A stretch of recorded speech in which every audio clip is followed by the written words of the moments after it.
கண்ணனுக்கு தன்னை எதிர்த்து போராடுவது தன்னுடைய தங்கையின் மகன் என்று தெரிந்திருக்க வாய்ப்பில்லை. சதீஷ் ஹோட்டல் ரிசப்ஷனில் கௌதம் இருக்காரா? ரிசப்ஷனிஸ்ட்: இல்லை sir, out of station. Satish எப்போ வருவார்? தெரியலை சார். சதீஷ்: என்னடா இவன் திடீர்னு சொல்லாமல் கொள்ளாமல் காணாமல் போயிட்டா? நேராக நலன் ஹோட்டல் சென்றான். ஹாய் நலன். நலன் சலிப்பாக: என்ன? சதீஷ்: சார், நான் ஒரு லாயர், அதுக்காகவாது கொஞ்சம் நயந்து பேசுங்க. நலன்: அப்படியா சார்? சரி சார். சார், எதுக்கு வந்தீங்க?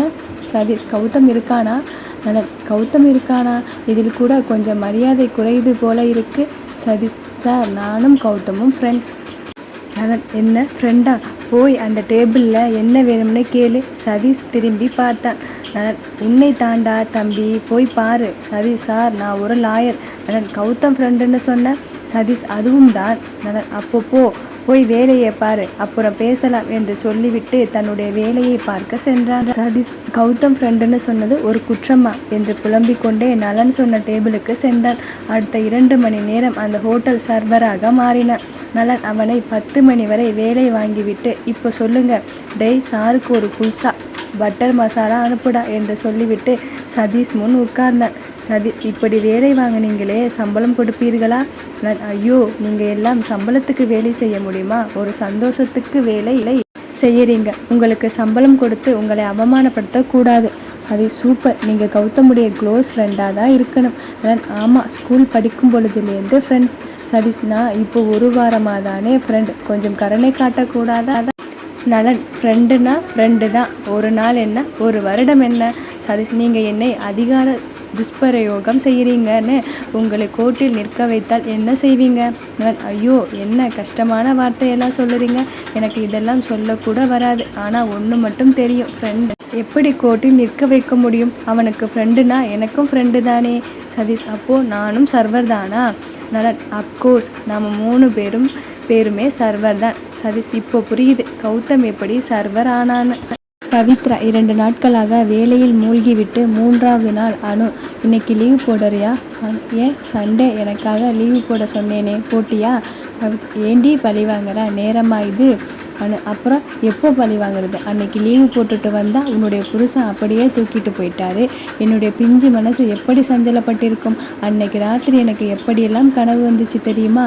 பவித்ரா: அனு, எனக்கு உன்னை பார்க்கணும் போல இருக்கு, வாடி, பேஸ்கின் ராபின்ஸில் ஐஸ்கிரீம் வாங்கி தரேன். அனு: சரி, ஆனால் நான் வந்தது உன்னோட ஆளோட ரொமான்ஸ் பண்ண போகக்கூடாது. பவித்ரா: போக மாட்டேன் இனிமேல். அனு அவளுடைய பதிலை கேட்டு திடுக்கிட்டாள். என்னடி சொல்லற? பவித்ரா: நேரில் பார்க்கும் பொழுது பேசிக்கலாம். அடுத்த 1 மணி நேரத்தில் ஹூக் ஃபீல்ட் மால் வாசலில் நின்றார்கள். பவித்ராவும் அனுவும் KFC உள்ளே நுழைந்து ஆளுக்கு ஒரு இருக்கையை உட்கார. என்னடி பிரச்சனை? பவித்ரா: ஸ்ரீதேவி கௌதமுடைய அத்தை பெண்ணாம். அனு: வாட்? பவித்ரா: கௌதமுக்கு ஸ்ரீதேவிக்கு கல்யாணம் ஏற்பாடு செய்திருக்காங்க. அனு: கௌதம் என்ன சொல்லறார்? பவித்ரா: நீயே பார் என்று வீடியோ காட்ட அனு அதை பார்த்துவிட்டு, செட், என்னடி இது? பவித்ரா: நான் கௌதமை ரொம்ப லவ் பண்ணுறேன், அதுவும் இல்லாமல் நான் என்னை அவனிடம் இழந்துட்டேன். அனு: பைத்தியக்காரி, என்னடி இது? கொஞ்சம் ஜாக்கிரதையாக இருக்கக்கூடாது? இப்படி கல்யாணமே நிஜமான தெரியலை, அதுக்குள்ளே இப்படி பண்ணிட்டியே, கட்டுப்பாடாக இருக்க தெரியலையா? பவித்ரா: அவனை பார்த்தாலே என்னுடைய கட்டுப்பாடை இழந்துடுறேன். அனு: குழந்தை உண்டாச்சுன்னா என்ன பண்ணுவ? பவித்ரா: தெரியலைடி. அனு: அவனே புருஷனானு தெரியல, அதுக்குள்ளே இந்த மாதிரி உன்னுடைய பைத்தியக்காரத்தனத்தை என்ன சொல்வது? படித்த படிப்பு எல்லாம் உன்னுடைய மூளைக்கு போகலையா? பிரவீன் என்ன செய்தான்னு உனக்கு ஞாபகம் இல்லையா? பவித்ரா: கௌதம் எங்கள் கல்யாணத்தை ரிஜிஸ்டர் பண்ணிட்டான். அனு: அப்புறம் என்ன பிரச்சனை? இவ்வளவு நேரம் என்னை தம் கட்டி பேச வச்சுட்ட, வா chicken hot and CRISPR order பண்ணலாம். பவித்ரா: ஆனால் அவங்க அம்மா ஸ்ரீதேவியை கல்யாணம் பண்ணிக்க வற்புறுத்துறாங்கன்னா, கௌதம் அவங்க அம்மா பேச்சை மறுக்காமல் கல்யாணம் பண்ணிக்கிட்டார்னா? அனு: லூசு, சட்டப்படி நீதானே பொண்டாட்டி. பவித்ரா: சட்டத்தை விடு, அவருடைய மனசில் நான் பொண்டாட்டியான தெரியலையே. கடைசியில் எல்லாமே விளையாட்டு நடிப்புன்னு சொல்லிட்டான்னா என்னடி பண்ணுவேன்? அனு: எல்லாம் என்னிடம் பேச வேண்டிய இடத்தில் பேசாமல் பண்ணக்கூடாதெல்லாம் பண்ணிக்கிட்டு இப்போ வருத்தப்பட்டுக்கிட்டு இரு. பவித்ரா: எனக்கு சங்கடமாக இருக்குது. அனு: அந்த ஆள் எங்கே சொல்லு, பேசலாம். பவித்ரா: ஊருக்கு போயிட்டேன். அனு: ஊருக்கா? எதுக்கு, கல்யாணம் பண்ணிக்க போகிறானா? பவித்ரா: இந்த மேனா மினிக்கு இங்கே தானே இருக்கா, இவள் இல்லாமல் என்ன கல்யாணம் நடக்கும்? அனு: சரி, எப்போ வருவார் அந்த மன்மதன்? பவித்ரா: இந்த வாரமே ஆகும்னு சொன்னார். அனு விடுடி கிழிச்சிடலாம், எப்படியும் அவளுக்கு கல்யாணமானால் நமக்கு தகவல் வரும், கல்யாண மண்டபத்திலேயே அவளை கிழிச்சு தொங்க விட்டுடலாம். பவித்ரா ஆனால் கௌதமுக்கு அவளை பிடிச்சிருந்தா என்ன பண்ணுறது? நான் கொஞ்சம் கலர் கம்மி, அவள் என்னை விட அழகு. அனு என்ன அழகு போட்டி நடக்குதா, இல்லை வாழ்க்கை துணை தேடுறாங்களா? வாழ்க்கை துணையாக இருக்க அழகாக இருக்கணும்னு அவசியம் இல்லை, அன்பாக இருந்தால் போதும். கௌதம் இதெல்லாம் புத்திசாலிகளுக்கு தெரியும், கௌதம் ஒரு அடி முட்டாள், அவனுக்கு தெரியுமா? இப்போ என்ன தான் பண்ணணும்னு சொல்கிற? கௌதமை நம்பு, கொஞ்சம் உட்கார்ந்து பேசு. பவித்ரா அவனை நம்புகிறேன், ஆனால் உட்கார்ந்து பேச எல்லாம் என்னால் முடியாது. அவன் ஊருக்கு வந்ததும் ஆள் வச்சு அடித்து கை காலை உடைச்சி வீட்டோட இருக்க வைக்கணும். எங்கள் அப்பாவோட முடிவு தான் சரி, நான் வேலைக்கு போய் அவனை பார்த்துக்கிறேன். ஆனால் எப்போவிலேருந்து இப்படி கொடூரமானவளாக மாறினேன்? பவித்ரா உலகம் என்னை மாற்றிடுச்சு, நான் எல்லோரும் நல்லா இருக்கணும்னு நினச்சி நானும் அன்போடு தான் இருந்தேன். ஆனால் இப்போது எனக்கு தேவையான எதுவும் செய்யலாம்னு பாடம் கிடச்சிருக்கு, அதுவும் ஸ்ரீதேவி கிட்டே இருந்து. அனு ஏய் உடனே பார்க்காத, உனக்கு பின்னாடி எதிர்கடையில் பாரு, ஸ்ரீதேவி பிரவீன் கூட நின்றுக்கிட்டு இருக்கா. பவித்ரா தன்னுடைய மொபைலில் முன்பக்கம் இருக்கும் கேமரா இயக்கி பார்த்தாள். அனு அப்படியே ஃபோட்டோ எடு. பவித்ரா சில ஃபோட்டோவை கிளிக்கு விட்டு இப்படி தான் இவகிட்ட அவன் ஏமாற போகிறான், எப்படிடி என்னால் அவன் ஏமாறுவதை பார்த்துக்கிட்டு இருக்க முடியும்? அனு என்னடி லவ்வா? பவித்ரா ஆமாம், ஆனால் இது வெறித்தனமான லவ், அவனை கொன்று பிச்சு சாப்பிடும் அளவுக்கு லவ். எல்லாம் சரி, அவர் உன்னை ஏமாற்றாமல் இருந்தால் போதும், வா ஒரு அட்டெண்டன்ஸ் போட்டுட்டு வந்துடலாம் என்று பவித்ரா கையை பிடித்து இழுத்து கொண்டு அவர்கள் இருந்த கடையை நோக்கி சென்றார். அனு அவர்கள் முன் நின்று ஹலோ என்று கையசைத்தார். பிரவீன் மற்றும் ஸ்ரீதேவி உறைந்து நின்றனர். அனு ஸ்ரீதேவி அவர்களே, உங்களுக்கு சினிமா நடிகைன்னு நினைப்பா, ஒவ்வொரு இடத்திலும் ஒவ்வொரு ஆக்டிங் போடுறீங்க. ஸ்ரீதேவி என்ன பேசுகிற? அனு கௌதம் முன்னாடி என் உயிர் நீதானேன்னு பாட்டு பாடிட்டு இப்போ பிரவீன் முன்னாடி சின்னஞ்சீரி வயதில்னு பாட்டு பாடிக்கிட்டு இருக்க. ஸ்ரீதேவி பிரவீன் நாம் அங்கே போகலாம். அனு நானும் வரேன். ஸ்ரீதேவி அனு நீ உன்னுடைய வேலையை மட்டும் பாரு. அனு எஸ், இப்போவிலேருந்து என்னுடைய வேலையை உன்னை தொடர்ந்து வந்து வச்சு செய்கிறேன்னு முடிவு பண்ணிட்டேன், அதனாலே என்னுடைய வேலையே இதுதாம்மா. ஓரளவுக்கு இவர்களை சண்டையை வேடிக்கை பார்க்க கூட்டம் திரண்டது. பிரவீனுக்கு தான் வந்த காரியம் கெட்டுவிடுமோ என்ற பயம் எழுந்தது. ஸ்ரீதேவி சீப்போ. அனு மால் மேனேஜரை அழைத்து சார் இந்த மால் இவங்க அப்பனோடதா இல்லை இந்த ஷாப் அவங்க அப்பனோடதா? ஸ்ரீதேவி வாயை அடக்கி பேசு. மேனேஜர் நோ வெயிட், என்ன பிரச்சனை மேடம்? அனு சார் என்னை வெளியே போகணும்னு சொல்லுறாங்க, நான் வெளியே போனால் நீங்கள் ஒரு கஸ்டமரை இழந்துடுவீங்க. மேனேஜர் ஸ்ரீதேவியை பார்த்து மேடம் உங்களுக்கு என்ன வேணும்னு பாருங்கள், அவங்களுக்கு என்ன வேணுமோ பார்க்கட்டும், பிரச்சனை வேண்டாம் மேடம். ஸ்ரீதேவி வெளியே கிளம்ப அனு உள்ளே நுழைந்தாள். தன்னுடன் பவித்ராவும் வருகிறாள் என்று நினைத்து கொண்டு அவளுடைய கோபத்தை எல்லாம் பவித்ராவிடம் சொல்வதாக நினைத்து கொண்டு பேசிக்கொண்டே போனாள். ஆனால் பவித்ரா கடைக்கு வெளியே நின்றிருக்க ஸ்ரீதேவி பவித்ராவை பார்த்தாள். ஸ்ரீதேவி ஓ எல்லாம் உன்னுடைய ஏற்பாடா? உன்னால் என்னை என்ன பண்ண முடியும்? கௌதம் என்னை கல்யாணம் செய்துக்கலைனா என்னுடைய தங்கையை கல்யாணம் செய்துக்குவார். நீ உன்னுடைய கற்பனையில் கௌதம் கூட வாழ்ந்துக்கிட்டே இருக்க இல்லை, அதையெல்லாம் ஓரம் கட்டி வச்சுட்டு நீ சும்மா போட்டுக்கிட்டு இருக்கும் தாலியை கலற்றி போட்டுட்டு வேலையை பாரு. பவித்ரா நான் என்ன பண்ணணும்னு சொல்லும் அருகதை உனக்கு இருக்கா? ஸ்ரீதேவி கோபமலர் என்னடி ஓவராக பேசுகிற? கௌதம் உனக்கு புருஷன் இல்லை, அதை முதலில் ஞாபகம் வச்சுக்கோ. அப்படி புருஷன் ஆனாலும் முன்னால் அங்கே வாழ முடியாது. எங்கள் அத்தைக்கிட்ட சொல்லி உங்களை பிரித்து வச்சிடுவேன். சேலஞ்ச் செய்துக்கலாமா? பவித்ரா ஏற்கனவே ஒருத்தனுடைய குழந்தைக்கு அம்மாவாகிட்டு என்னை பற்றி பேசுகிற என்றதும் ஸ்ரீதேவி பவித்ரா கையை இழுத்து பிடித்து தன்னுடைய 2 விரலில் இருக்கும் நகத்தால் நசுக்கினாள். பவித்ரா சட்டென்று எதிர்பாராதவள் வலியில் துடிக்க ரத்தம் வர ஆரம்பித்தது. பவித்ராவுக்கு வலி தாங்காமல் கண்ணீர் வலிய ஆரம்பித்தது. சுதாரித்து அவளை வேகமாக தட்டிவிட்டாள். ஸ்ரீதேவி கூட்டத்தை கண்டு பிரவீனை அழைத்து கொண்டு சென்று விட்டாள். பிரவீன் தப்பித்தால் போதும் என்று ஒரு வார்த்தை கூட பேசாமல் நகர்ந்து விட்டாள். அனு திரும்பி பார்த்து பவித்ரா தன்னுடன் இல்லாததை கண்டு வெளியே வந்து அவள் கண்ணில் கண்ணீரை பார்த்து அதிர்ந்தாள். என்ன ஆச்சுடி? பவித்ரா கையில் வலியும் ரத்தத்தை துடைத்து கொண்டு அந்த ஸ்ரீதேவி நாய் கடிச்சிடுச்சு. அனு பைத்தியக்காரி, வாயை வாடகைக்கு விட்டுட்டியா? வா ஹாஸ்பிட்டல் போகலாம். பவித்ரா ஒன்றுமில்லை, சாதாரண காயம்தான், ரத்தம் நின்றுவிடும் என்று கையை அழுத்து பிடித்து கொண்டு வா போகலாம். கௌதம் 3 நாட்களை சிரமப்பட்டு நகர்த்தினார். வேலையை முடித்து கொண்டு பவித்ராவை பார்க்க ஓடி வந்தாள். இரவு வந்து சேரும் பொழுது கண்டிப்பாக அவள் தூங்கி இருப்பாள். வேறு வழியில்லை, பார்த்தே ஆகணுமே. முத்த வீட்டுக்கு காலிங் பெல் அடித்தாள். முத்து எழுந்து வந்து கதவை திறந்து வெளியே பார்க்க கேட் முன் கார் நின்று கொண்டிருந்தது. முத்து காரை கண்டதும் அது கௌதம் கார் என்று தெரிந்து கொண்ட செக்யூரிட்டி முத்துவை நோக்கி வர அவள் கதவை திறக்க சொல்லி சைகை செய்ய கௌதம் உள்ளே நுழைந்தான். முத்துவை கண்டு கொள்ளாமல் தாண்டி நடந்தவன் பவித்ரா அறையை அடைந்தான். கோதை அவள் பக்கத்தில் படுத்திருக்க கௌதம் பவித்ரா அருகில் நின்றான். கௌதம் பவித்ரா அருகே உட்கார கோதை திடுக்கிட்டு எழுந்து கொண்டாள். கௌதம், ஆண்டி, இப்போதான் ஊரில் இருந்து வந்த, பவித்ராவை பார்த்துட்டு போயிடுறேன். கோதை அவசரமாக எழுந்து வெளியே செல்ல கௌதம் பவித்ரா முகத்தில் விழுந்த முடி கற்றையை ஒதுக்கிவிட்டு நெற்றியில் இதழ் பதித்தான். ராட்சசி, இந்த 5 நாளா எப்போ உன்னை பார்ப்பேன்னு ஓடி வர வச்சிட்ட.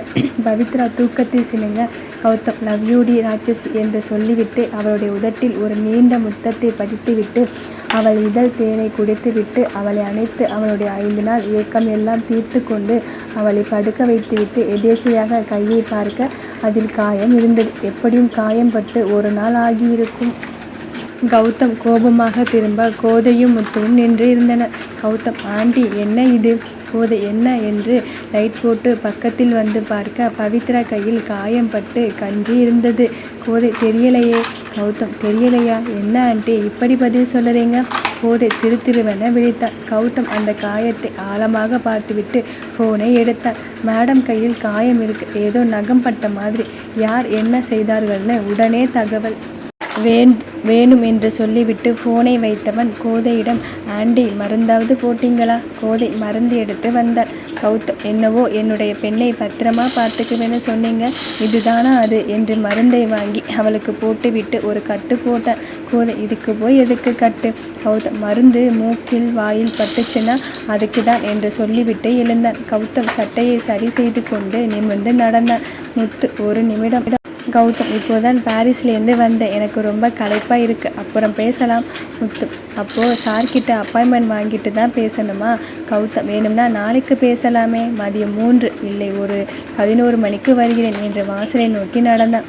முத்து, கொஞ்சமாவது பெரியவங்க மேலே மரியாதை இருக்கணும், நீங்கள் பாட்டுக்குன்னு நின்று கூட பேசாமல் போயிட்டே இருந்தால் என்ன அர்த்தம்? கௌதம், உங்கள் பொண்ணோட புருஷன்னு அர்த்தம் என்று கேட் நோக்கி சென்றார். முத்து கோதை அழைத்து, பார்த்தியாடி, பொண்ணுக்கு அம்மா அப்பா நின்றுக்கிட்டு இருக்காங்க, அவங்க முன்னாடி பொண்ணுக்கு முத்தம் கொடுக்கலாமான்னு தோணலை. கட்டி பிடிச்சிட்டு அசிங்கம் பண்ணிட்டு போகிறான். கேள்வி கேட்க நின்று கூட பதில் சொல்லாமல் என்னை அலட்சியப்படுத்துகிறான். கோதை அவளுடைய கையில் காயத்தை நான் எப்படி கவனிக்காமல் விட்டேன்? எனக்கு கொஞ்சம் கில்ட்டியாக இருக்குது, நான் தானே முதல்ல பார்த்துருக்கணும். முத்து, கேவலப்பட்டியா? வேணும், நல்லா வேணும். என்னமோ அவனுக்கு ஓவராக வக்காலத்தை வாங்கி சுருட்டுவ. கோதை, ஆமாம், நம்ம பொண்ணு, ஆனால் அவர் நல்லா பார்த்துக்கிறார், என்ன பண்ண முடியும், சப்போர்ட் பண்ணி தானே ஆகணும் என்று வீட்டுக்குள் நுழைந்தார். கௌதம் களைத்து போய் வந்திருந்தாலும் தன்னுடைய பவித்ரா மேல் கை வைத்தவன் யார் என்று தெரிந்து கொள்ளாமல் விடக்கூடாது என்று நினைத்து, வாசு பார்த்தியா? வாசு, சார், முன்னாடி நாள் மேடமுக்கு ஆஃப், அதனால் எங்கேயாவது வெளியே போயிருக்கலாம். கௌதம், காயம் தானாக அடிபட்டதில்லை, யாரோ தன்னுடைய நகத்தால் செய்திருக்காங்க. வாசு, மேடம் ஃப்ரெண்டு கிட்ட கேட்டு பார்க்கலாமா? அவங்க கூட மேடம் வெளியே போயிருக்கலாம், அவங்களுக்கு தெரிஞ்சிருக்கலாம். கௌதம், அந்த அனுபவா நம்பர் எடுத்து கொடு, நான் பேசுகிறேன். சிறிது நேரத்தில் அவனுக்கு அணு நம்பர் கிடைக்க டயல் செய்தான். அணு தூங்கி கொண்டிருந்தவர் சலிப்பாக ஃபோனை காதில் வைத்து, யாரு? கௌதம் அவனை பற்றி அறிமுகம் செய்து கொள்ளவில்லை. நேரடியாக விஷயத்துக்கு வந்தான். பவித்ராவின் கையை யாராவது கிள்ளினாங்களா, காயப்படுத்தினாங்களா?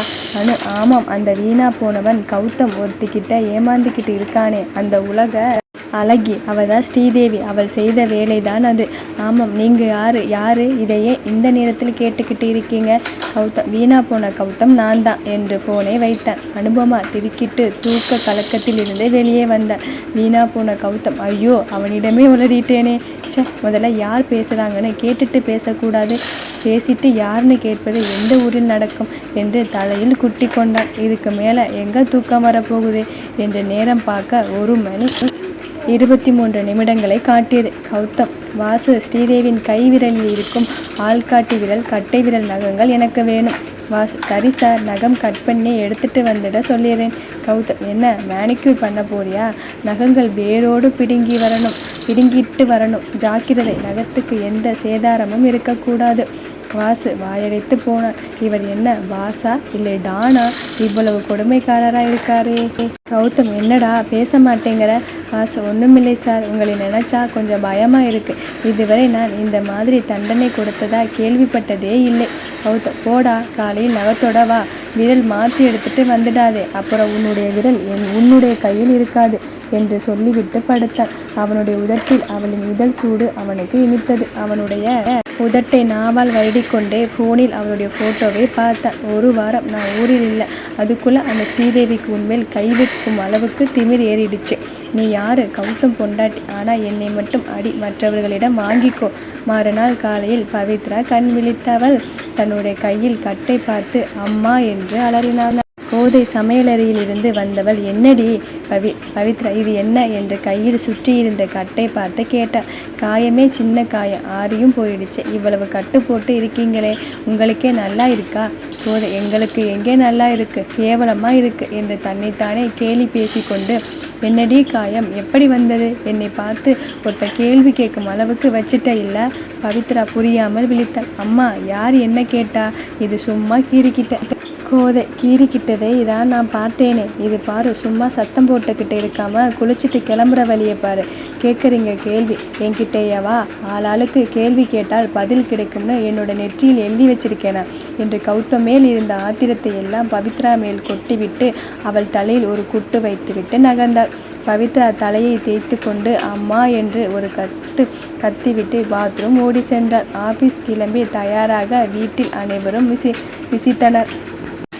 அவளை பார்க்க, என்ன என்னோட மூஞ்சியில் என்ன இருக்கு என்று முகத்தை துடைத்து கொண்டு நேராக முத்துவிடம் சென்று கன்னத்தில் முத்தமிட சென்றவளை கோதை ஏய் என்று சத்தமிட அவளுடைய கையில் இருந்த கத்தியை பார்த்து, ஆத்தி இன்னைக்கு உங்கள் எல்லோரையும் காட்டேரி கடிச்சிருச்சா? கொலை பண்ண தயாராக இருக்கீங்க என்று சொல்லிக்கொண்டு முத்து கன்னத்தில் அழுந்த முத்தமிட்டு டாட்டா என்று சொல்ல, கோதை அடிங்க மகளே, வீட்டுக்கு வாடி, உன்னை கிழிச்சு தொங்க விடுறேன் என்று சத்தமிட பவித்ரா வாசலை நோக்கி ஓடினாள். வாசல் முன் நிமிர்ந்து பார்த்தவள் கண்ணில் வன்மம் பொங்கியது. கௌதம் வீட்டு வாசல் முன் நின்றான். காரில் சாய்ந்து நின்றவனை பார்த்து, ஸ்ரீதேவியை கல்யாணம் பண்ணிக்குவியா? குட், தாலி கட்ட கை இருக்கான பார்க்கலாம் என்று நினைத்து கொண்டே அவனை முறைத்து கொண்டு நடந்தாள். கௌதம், பவி ஒரு வாரமாக பார்க்கலை, ஓடி வந்து கட்டி பிடிச்சிக்க வேண்டாம், எப்படி இருக்கீங்கன்னு ஆறுதலாக ஒரு வார்த்தை கேட்கலாம் இல்லையா?